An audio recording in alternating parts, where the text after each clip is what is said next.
Bonjour à tous, bienvenue sur le calendrier de l'Avent de Film C'est le Singe, les 24 vidéos de merde avant Noël.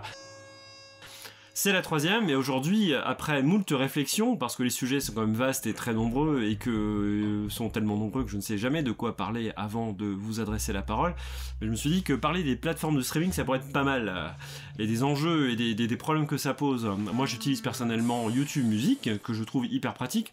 Je l'ai préféré à quoi?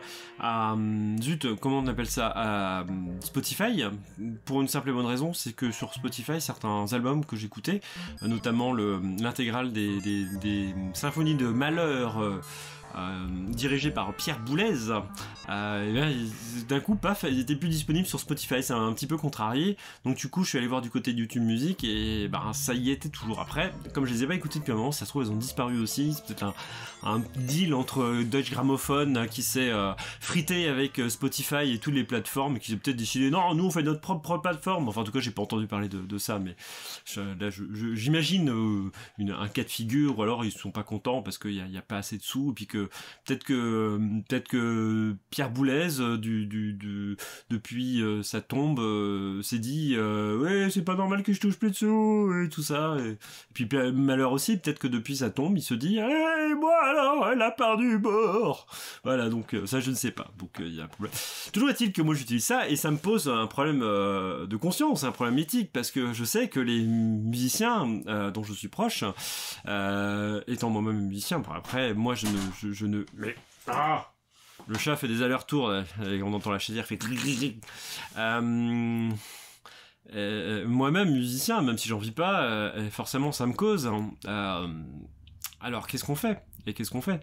C'est vrai que c'est vachement pratique quand même ces trucs-là, parce que quand vous écoutez certaines musiques en boucle, avoir le CD c'est bien, mais parfois il est intéressant d'élargir sa culture musicale. Alors je ne sais pas. Alors finalement, au bout du compte, en tant qu'auditeur de musique, je pense qu'on se fait de toute façon manger par YouTube et tout ça. Ils y trouvent leur compte.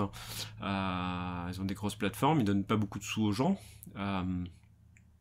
Ça c'est problématique. Après, il peut y avoir dans le principe quelque chose de plus égalitaire, au sens où eh bien les revenus des musiciens dépendent de ce que vous écoutez vous. Donc alors ça c'est dans la théorie, hein. Après dans la pratique je sais pas vraiment comment ça se passe, hein. Et puis j'imagine qu'il doit y avoir des seuils sous lesquels quelqu'un qui est peu écouté mais écouté quand même ne doit pas rien toucher. Donc je ne saurais dire, mais en tout cas, c'est une question qui mérite d'être soulevée. Je n'ai pas la réponse. Pour l'instant, je continue à utiliser ça parce que je suis pas convaincu non plus que aujourd'hui on puisse compter sur un retour du CD.